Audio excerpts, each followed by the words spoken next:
네, 11월 9일이고요. 이제 1개월 차 수업의 마지막 주입니다. 이번 주 오늘이랑 내일 해서 이제 1개월 차 수업이 마무리가 되고요. 이제 CSS도 이제 거의 마지막 주제 몇 개 안 남았어요. 지난 시간에 우리가 백그라운드 속성에 대해서 이제 살펴봤었어요. 이제 백그라운드라고 하는 게 배경 그림, 그리고 이 그림에 대해서 반복 설정, 스크롤에 따른 반응, 그리고 배경 이미지가 시작되는 위치를 설정하는 속성들이 있었고요. 배경 이미지에 대한 사이즈 속성이 있었죠.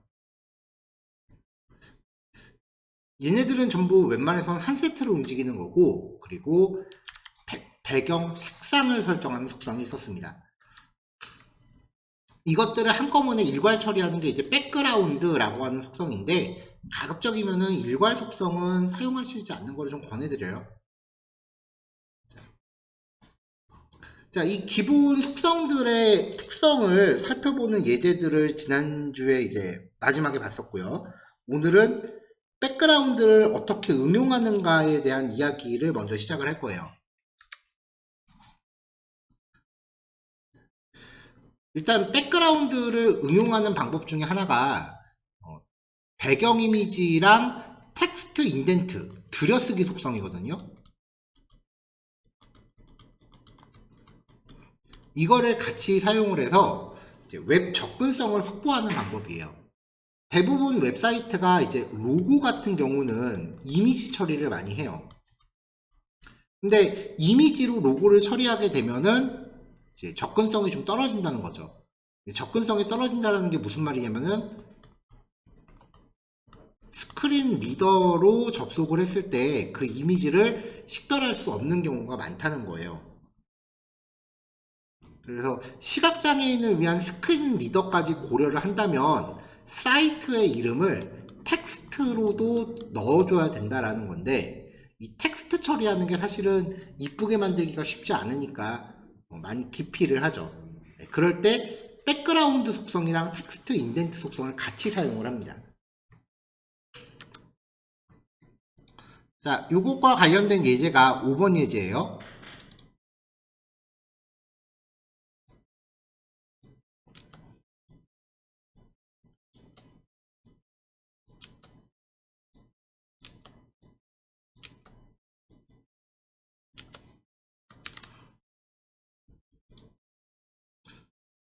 div 태그를 하나 준비를 하고요. 그 안에다가 h2 태그를 넣었어요. 그냥 페이지만 띄워놓고 보면은 이렇게 텍스트만 나오죠. 여기에 이제 어떤 디자인적인 요소를 넣고 싶어서 이미지 파일을 준비를 한 건데요.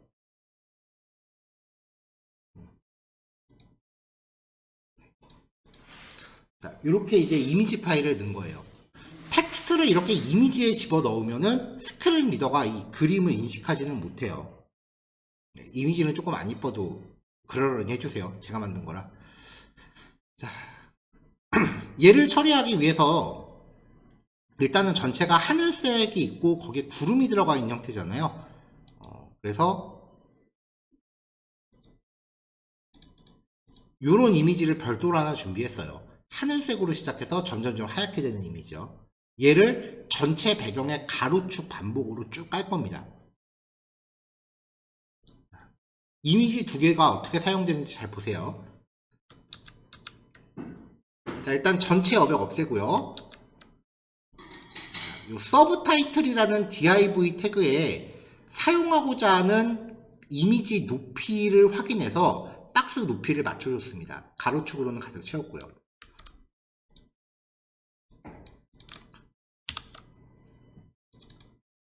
그래서 영역의 높이를 확인해 보면은 이미지 높이만큼 이렇게 영역이 잡혀 있어요. 일단 배경 이미지를 아까 봤었던 그 하늘색 배경으로 가로축 반복입니다. 이 이미지가 어디에 깔렸는지 잘 보셔야 돼요.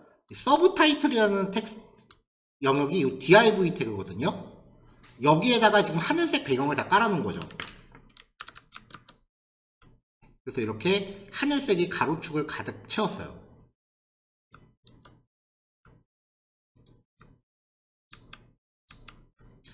자, 그 다음에 요 H2 태그의 사이즈를 288에 108로 잡았는데요.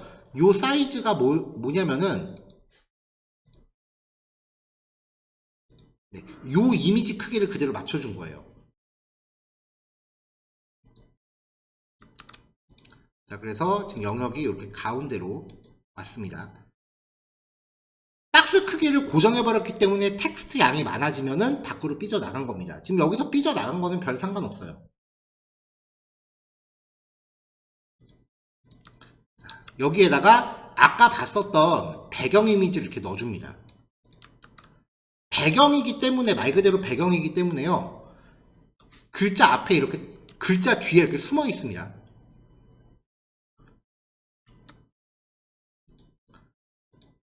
이 상태에서 텍스트 인덴트 속성을 쓰는 거죠. 텍스트 인덴트가 들여쓰기였어요. 30픽셀 정도 주면은 첫 번째 줄이 이렇게 30픽셀만큼 들여쓰기가 되는 건데, 위치 관련된 속성이기 때문에 마이너스 값도 먹을 수 있다는 거예요. 마이너스 값을 주면은 내어쓰기가 되는 거죠. 더 많이 주면은 더 많이 나가고요. 공을 하나 더 늘리면 더 많이 나가는 거죠. 내어쓰기가 이제 도가 지나친 거죠. 근데 여기서 공을 하나 더 늘려버리면 10,000픽셀까지 밖으로 던져버리니까 여기 있던 글자를 내어쓰기를 시작해서 저기 밖에 안드로메다 어디로 던져버린 거예요.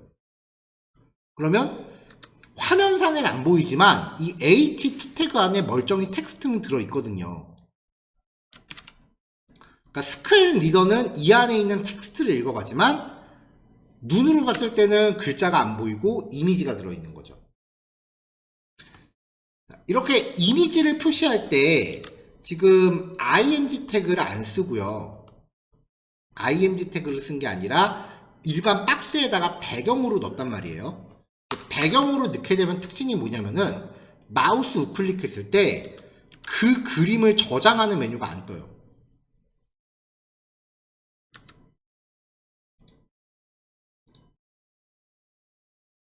자, 예를 들어서 이제 아무 쇼핑몰이나 들어갔다 라고 하면은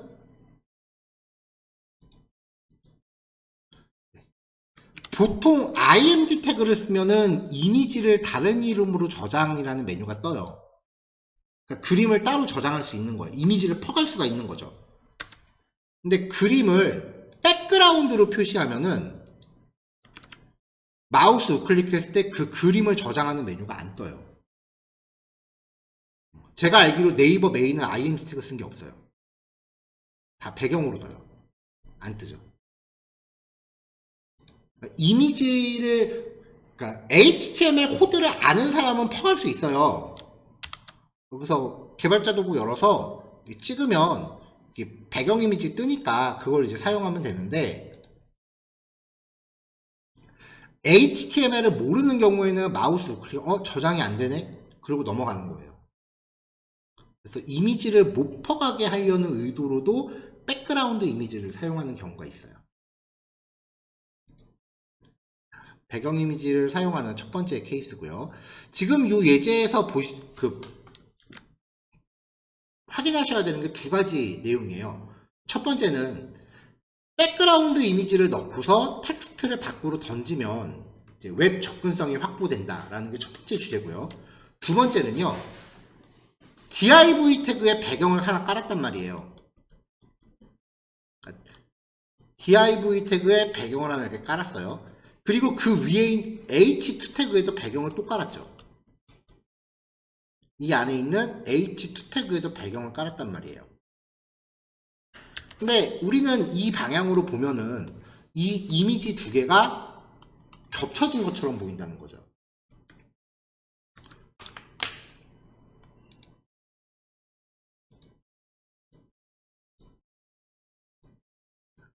배경으로 넣기 때문에 이 뒷부분 배경은 화면이 늘어나건 줄어나건 계속 가득 채웁니다.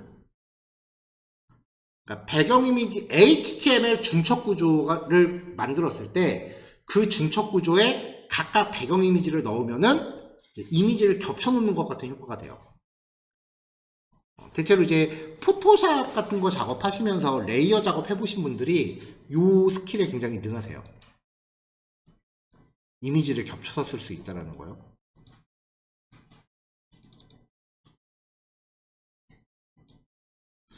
자, 배경 이미지를 겹쳐서 넣을 수 있다라는 요겁니다. 백그라운드 중첩 사용.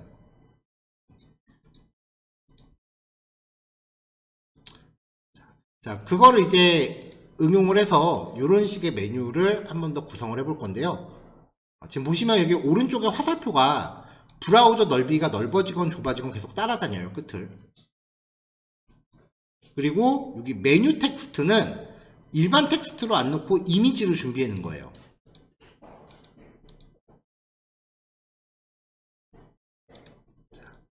자, 얘를 깐 거고요. 얘를 깔기 전에 전체적인 배경으로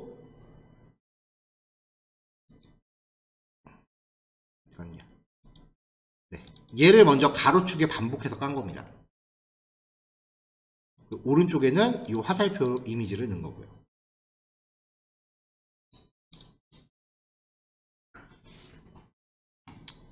자, 작성 과정 볼게요.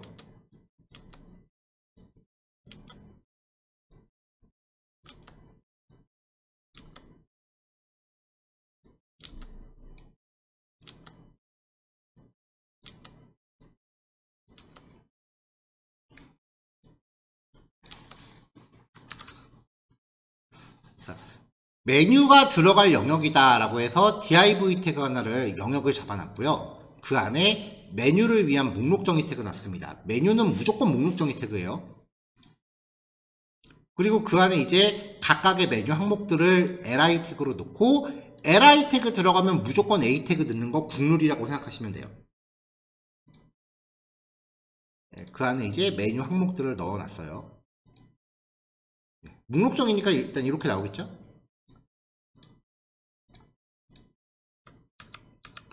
자, 모든 여백 없애고요. 목록 정의 태그에 이 앞에 땡땡이들 없앴습니다. 그러면 이제 따닥따닥 붙겠죠.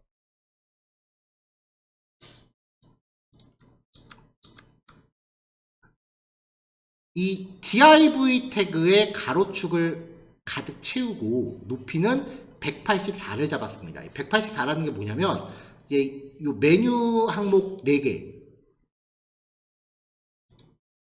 요 이미지의 높이를 측정했을 때가 그 184였어요.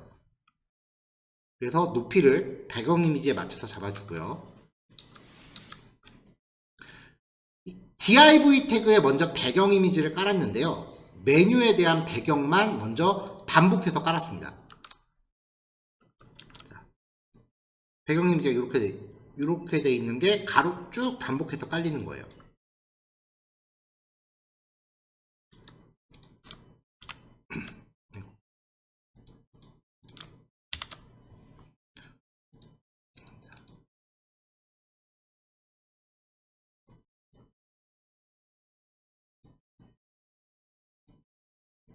자, div 태그의 크기는 높이를 184로 잡아줬는데 ul 태그 자체는 아직 사이즈를 따로 건드리지 않았으니까 그 안에 들어있는 컨텐츠만큼만 높이가 잡혀있는 상태예요.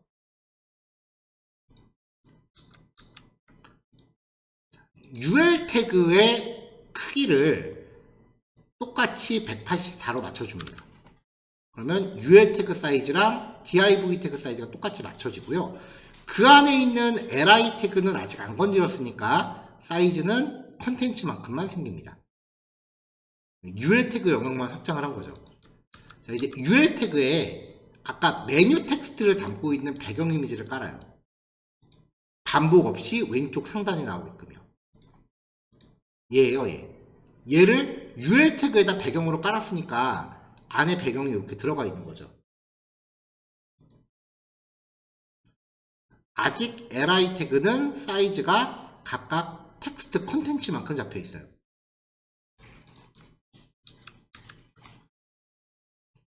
자, 이제 li 태그의 크기를 개당 46픽셀 높이로 잡아줍니다. 한 줄 높이를 측정을 한 거예요. 그러면 높이가 이렇게 잡히겠죠? 하나씩 자기의 높이를 가져가요. 하지만 아직 이 안에 있는 a 태그는 딱 텍스트 텍스트만큼 사이즈가 잡힐 거예요. A 태그 사이즈는 그대로죠. 자, 이제 이 li 태그가 지금 4개잖아요. 이 각각의 li 태그한테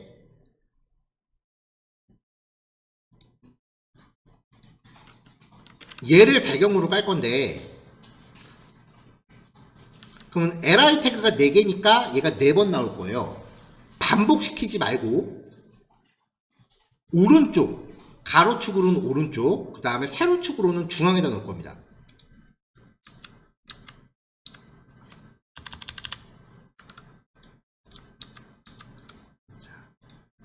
배경 이미지를 깔고요. 반복 없이 가로축으로는 라이트, 세로축으로는 센터에 놓습니다. 그럼 4개의 li 태그가 전부 오른쪽에 화살표를 갖겠죠. 배경으로 깔은 거고 오른쪽에 붙어 있으라고 했으니까 가로폭이 넓어지건 좁아지건 항상 오른쪽에 붙어 있을 겁니다. 자, 마지막으로 A 태그요. 아무리 배경을 걸었다고 해도 클릭할 수 있는 건 A 태그인데, A 태그는 아직 안 건드렸으니까 딱 글자 위밖에 클릭이 안 될 거예요. 그래서 A 태그한테 디스플레이 블록 걸고요. 가운데 가득 채우고 높이를 45픽셀로 잡습니다. 여기 li 태그는 46으로 잡고 A 태그는 45픽셀로 잡은 이유가 이 사이사이에 보면 구분선이 있잖아요. 이 구분선 1픽셀 높이는 뺀 거예요. 그러면 A 태그 영역이 이렇게 확정이 되죠. 그러니까 이 한 줄을 다 클릭할 수 있어요. 자, 지금 예제에서는 요 속성은 별로 의미가 없는데요. 이제 커서 콜론 포인터라고 주는 게 뭐냐면은, 마우스 커서를 강제로 링크처럼 이렇게 손가락 모양으로 바꿔주는 거예요. 이게 크롬에서는 필요가 없는 코드인데, 이제 파이어폭스 같은 경우에 A 태그에 사이즈를 주니까 마우스 커서가 안 바뀌는 경우가 옛날에 있었어요. 사실 아직까지 그런지는 확인을 안 해봤습니다. 파이어폭스 안 쓴 지가 좀 오래돼서요. 이 커서 포인터는 크롬에서는 별로 필요 없는 속성이고요. 자, 그러면 한 줄 다 클릭할 수 있게 됐죠? 텍스트만 어떻게 하면 돼요? 자, 텍스트 인덴트로 텍스트를 밖으로 던집니다. 그러면 접근성도 확보되고 이미지로 구성된 메뉴가 만들어지는 거죠. 작업 방식이 조금 옛날 방식이기는 해요, 이게. 그래도 백그라운드 이미지를 중첩해서 사용한다랑 텍스트 인덴트를 써서 접근성을 확보한다라는 걸 잘 보여줄 수 있는 예제라서 아직까지 유지를 하고 있어요. 자, 근데 이제 CSS가 발전하면서 예전에는 이미지를 여러 개를 겹쳐서 쓰고 싶으면은 그만큼 HTML 태그를 이렇게 중첩을 했었어야 됐는데, 나중에 CSS에서 백그라운드 자체를 중첩해서 쓸 수 있는 게 나왔어요. 콤마로 구별해서 백그라운드 관련 속성을 이렇게 여러 겹을 쓰면은 얘가 가장 뒤에 있고요. 그리고 제일 앞에 있는 게 맨 앞으로 옵니다. 그러니까 HTML 태그를 애당초 중첩하는 게 아니라 하나의 태그에 배경 이미지를 여러 개를 중첩해서 쓸 수 있게 됐어요.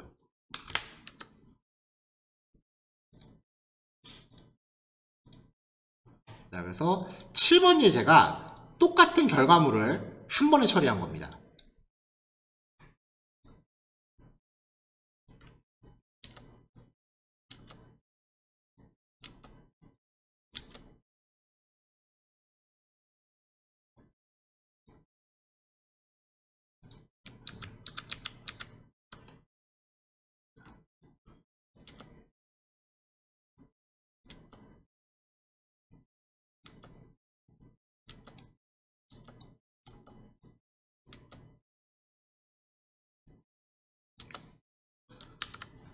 자, 일단 HTML 태그 자체가 굉장히 간단해졌죠. 메뉴 영역입니다 라는 걸 알려주기 위해서 div 대신에 nav 태그를 넣고요. 그냥 a만 4개 넣습니다. 그러면 링크 4개 이렇게 들어가 있어요. 자, 얘를 이제 적용하기 위해서 이 nav 태그의 전체 높이를 184픽셀, 메뉴 영역만큼 높이 잡아준 거죠. 자, 그 다음에 요 A 태그 디스플레이 블록 위드스 오토 블록으로 바꿔줬으니까 문단을 구성하기 때문에 아래로 내려갈 거고요. 가로축은 가득 채울 겁니다. 한 줄이 이렇게 문단처럼 구성이 됐어요. 그리고 메뉴 하나당 높이 45픽셀로 늘려주고, 그 다음에 메뉴 사이의 구분선 1픽셀만큼 아래로 하나씩 밀어요. 그러면 아래로 1픽셀씩 서로 밀릴 거예요. 살짝 밀리죠. 글씨는 밖으로 던집니다. 그러면 클릭은 할 수 있는데, 얘네가 이제 A 태그가 클릭은 할 수 있는데, 글씨는 텍스트 인덴트에 의해서 안 보이는 거죠. 자, 이 상태에서 이 nav 태그에다 백그라운드 이미지를 하나 깔아요. 자, 백그라운드 깔면 이렇게 배경이 쫙 깔렸고요. 자, 요 배경 이미지 위에다가 배경을 하나 더 넣습니다. 그러면 추가되는 백그라운드는 여기 들어가는 거예요. 자, 여기에다가 메뉴라는 이미지를 반복 없이 왼쪽 상단에다 넣습니다. 그럼 얘를 뒤에다 깔고 그 위에다 요 그림을 덧대는 거예요. 그래서 이렇게 이미지가 하나 덧대진 거고요. 여기 오른쪽에도 이미지를 하나 더 덧댈게요. 자, 리스트 언더바 라이트.png를 Y축으로 반복. 지금은 태그 하나에다 다 넣는 거니까요. Y축으로 반복하고 오른쪽 상단부터 시작해요. 이렇게 되는 거죠. 그러니까 지금 얘가 이미지가 일단 이 배경을 밑에다 쫙 깔고 그 위에다가 얘를 넣은 거예요. 그 위에다가 얘를 넣은 거예요. 하나, 둘, 세 개가 이렇게 겹쳐져서 보이니까 이 방향으로 이제 바라봤을 때 지금 우리가 화면 보는 것처럼 나오는 거죠.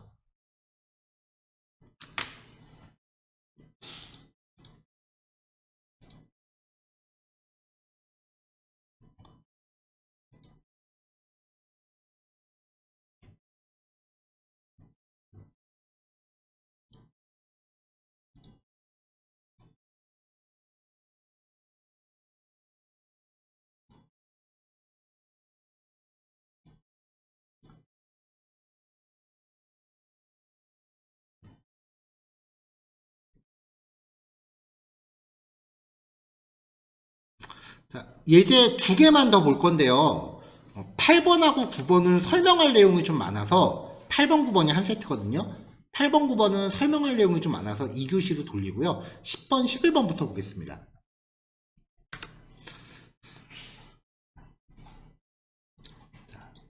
지난주에 봤었던 요 예제 기억하시죠? 배경 색깔이 이렇게 점점점 색상이 변하는 것처럼 그라디언트 형식으로 표현되게 하려면 이미지라고 하는 거는 크기에 좀 한계가 있기 때문에 시작 색상, 그 다음에 끝 색상 이렇게 이미지를 하나 만들어 놓고 그 뒤에 끝 색상과 동일한 전체 색상을 깔았었죠. 이렇게 그라디언트 형태의 컨텐츠 페이지를 만들려면은 좀 옛날 방식으로는 반드시 이미지가 동원됐었어야 돼요. 근데 CSS가 이제 업그레이드를 하면서 자체적으로 그라디언트라는 속성을 만들었어요.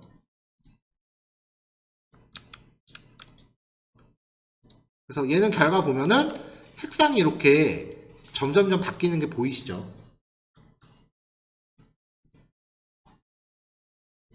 근데 이 백그라운드 그라디언트가요 쓰려면 좀 열받아요.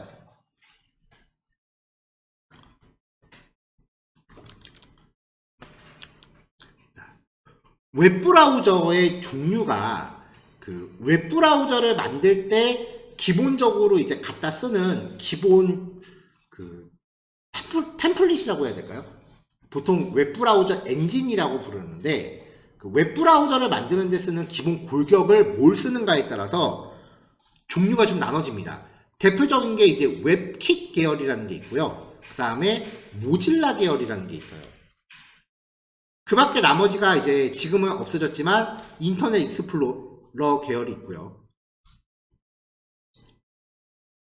그 다음에 이제 오페라라는 웹브라우저 계열도 있고요. 계열이 몇 가지가 많아요. 이 웹킷이라고 하는 엔진은요, 애플 거예요. 그러니까 당연히 애플에서 만든 사파리라고 하는 웹브라우저가 사용을 하고 있고요. 맥 쓰시는 분들이 많이 쓰는 브라우저입니다. 그 다음에 이제 이 애플에서 만든 웹킷을 구글에서 가져다가 크로미움이라고 하는 웹브라우저 엔진으로 업그레이드를 한번 시켰어요. 이름에서 알다시피 당연히 크롬에서 사용을 하고 있는 거고요. 이 크로미움을 가져다가 네이버 웨일, 스펠링을 모르겠네요. 네이버의 웨일, 그리고 마이크로소프트의 엣지가 쓰고 있어요.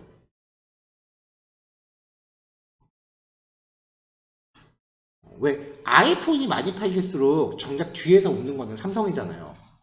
그 화면 LCD가 더 많이 팔리니까. 디스플레이 때문에요. 마찬가지예요. 사람들이 크롬을 많이 쓸수록 정작 뒤에서 웃는 건 애플이에요. 요즘 전 세계적으로 구글 크롬 브라우저의 점유율이 70%가 넘었대요. 사실상 크롬이 독점인 건데, 이게 사파리건 크롬이건 웨일이건 엣지가 사실상 같은 브라우저예요. 모질라 계열 브라우저는 지금 가장 대표적인 게 제가 알고 있기로 파이어폭스라고 하는 웹브라우저입니다.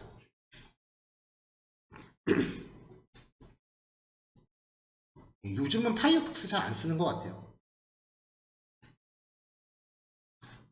지금 우리가 다루고 있는 CSS가요, 옛날에 쓰던 CSS2에서 지금 CSS3로 버전이 업그레이드가 됐어요.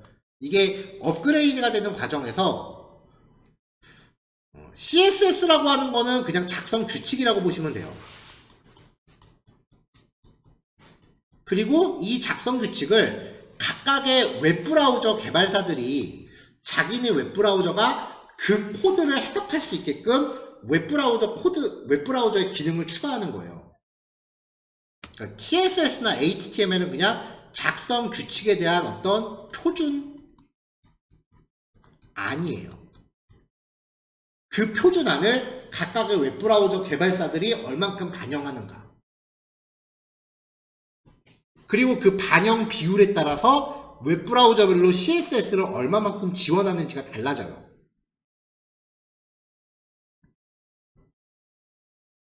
근데 CSS2에서 3로 넘어오는 동안 그 CSS3에서 새로 추가된 기능들이 웹브라우저 개발사들마다 개발 기간이 서로 다를 거 아니에요. 아무리 똑같은 작업이라고 해도 얘네들이 동시에 시작해서 동시에 끝내진 않을 거 아니에요? 다른 회사니까. 서로 적용되는 그 시점 같은 게 좀 달랐어요. 그 과도기 동안 CSS 속성에 이렇게 브라우저 엔진 이름을 명시하고 있었어요. 나중에 모든 브라우저들이 그 기능을 다 지원을 하면은 앞에 붙은 그 브라우저 종류를 의미하는 값을 빼버려 갖고 이제 표준 코드로 만들었거든요. 그래서 CSS2에서 3로 넘어오기 시작한 이 과도기 때는 똑같은 코드를 웹브라우저 종류별로 다 짜야 되는 경우가 있었어요. 지금은 다 거의 다 90% 이상 통합이 됐어요. 근데 아직까지도 그라이언트 관련된 속성은 브라우저 종류별로 따로 짜야 돼요. 미치고 환장합니다. 자, 요 박스 두 개가 결과가 같아요. 일단 웹킷 종류, 웹킷 그라디언트, 리니어, 그라디언트 유형입니다. 선형. 시작 위치 왼쪽 하단, 박스가 있으면 왼쪽 하단부터 종료 위치 오른쪽 탑. 그럼 요 방향이겠죠? 프롬 시작 색상, 투 끝 색상. 모질라 계열, 얘는 MOZ, 유형이 웹킷은 여기 값으로 들어가는데 모질라 계열은 유형이 이렇게 속성 이름으로 들어가요. MOZ 리니어 그라디언트. 보통 박스가 있을 때 아래쪽에서 45도로 이 각도로 시작 색상, 끝 색상. 그러니까 브라우저 종류별로 다 따로 잘라 그러면 이게 너무 다르니까 어느 정도 좀 비슷한 맛이 있어야 좀 따로 작성을 하죠. 이건 너무 차이가 나거든요. 그래서 실습 예제에서는 그냥 웹kit만 준비했습니다.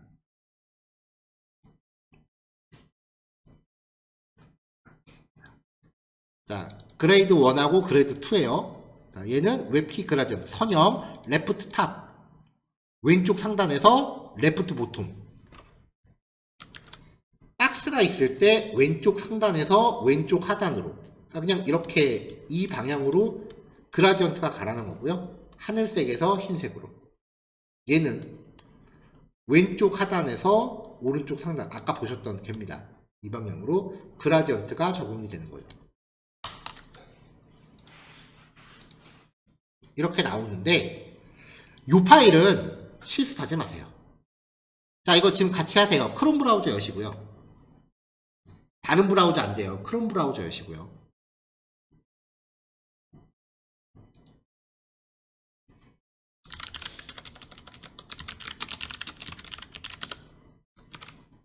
크롬 웹스토어라고 검색하시면은 크롬 웹스토어라고 나옵니다. 크롬 브라우저가 웹스토어라고 해서요. 브라우저에 추가할 수 있는 확장팩 프로그램들이 되게 많아요.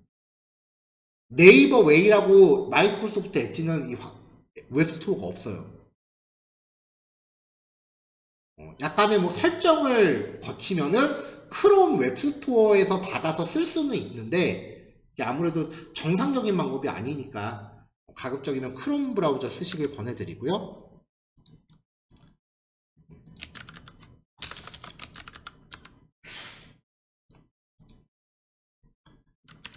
자, 비슷한 프로그램들이 많은데 제가 주로 쓰는 것만 소개해 드릴게요. CSS3라고 검색하시면 CSS3 제너레이터라는 프로그램이 나옵니다.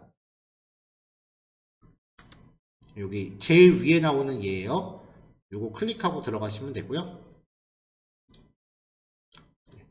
저는 이미 설치가 돼 있기 때문에 오른쪽 상단에 삭제 버튼이 나오는데 설치가 안 돼 있으시면은 여기 버튼에 설치 버튼이 나올 거예요.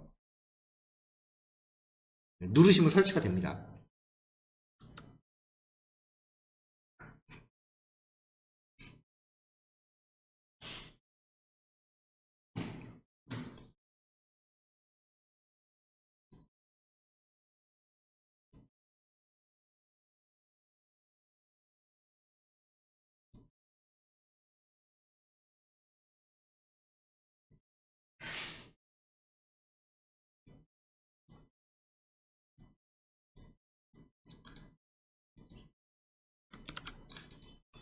자, 설치가 되면은 브라우저 주소 표시줄 오른쪽에 보시면요. 이렇게 퍼즐같이 생긴 아이콘이 있거든요.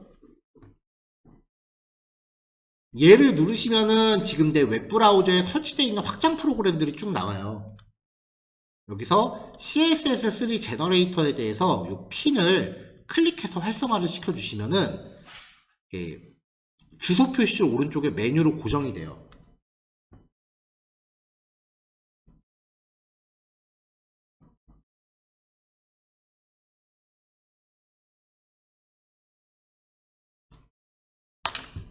자, 이 상태에서 이제 고정된 걸 누르시면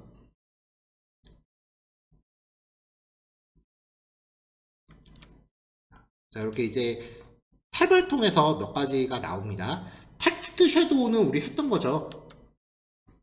자, 여기서 슬라이더로 좌우를 이렇게 움직이시면은 아, 이런 거구나 하고 감이 와요. 색상도 이렇게 바꿀 수 있고요. 투명도도 설정되고요. 자, 이렇게 슬라이더를 좌우로 움직여서 뭔가 이제 화면의 모양을 튜닝 하시는 동안 그 아래쪽에 보시면은 열심히 코드가 실시간으로 바뀔 거예요.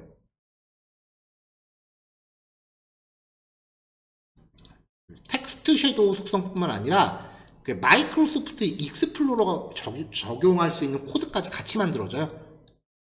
익스플로러 관련된 건 뭐 필요 없겠죠, 요즘은. 여기서 만들어지는 코드를 이렇게 복사해서 아무 선택자나 준비하시고 거기다가 이렇게 넣으시면 돼요. 선택자는 직접 만드셔야 되고요. 그 안에 속성과 값을 이렇게 복사해서 넣으시면 돼요. 물론 익스플로러 지원 코드는 빼셔도 됩니다.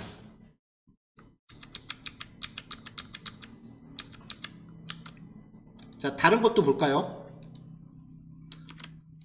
자, 요거 같은 경우는 이제 16진수 색상 값을 10진수 색상 코드 값으로 바꿔주는 기능이에요. 별로 쓸 일은 없을 것 같고요. 박스 모델. 요거는 아직 진도 안 나간 겁니다. 박스를 회전시키거나 늘리거나 뭐 하는 것들이요. 컬럼. 이렇게 이제 글을 이렇게 세로로 컬럼 나눠주는 기능인데. 자, 오늘 수업과 관련된 거는 여기 있습니다. 그라디언트요. 리니어, 선형 그라디언트, 각도, 색상에 대한 단계. 색상 바꾸실 수도 있고요.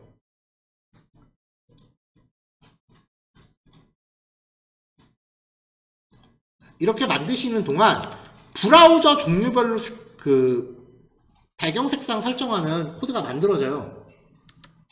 이거 복사하셔서 선택자 사이즈 잡아주시고 그 안에 이렇게 넣어버리세요.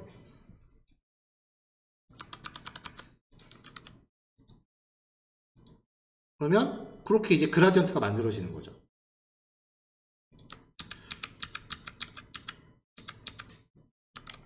요 그라디언트 만드는 거는 저도 제가 직접 코딩을 안 해요. 요거는 이제 요렇게 만드시면 됩니다.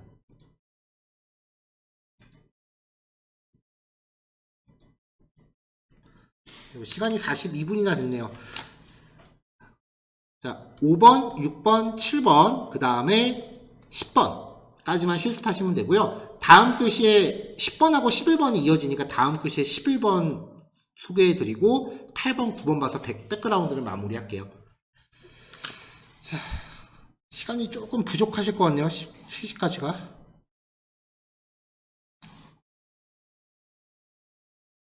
네, 일단 3시 10분에 원래 3시까지 실습하시고 10분 쉬는 시간에서 3시 10분인데요. 5분만 더 늘려서 3시 15분에 시작하겠습니다.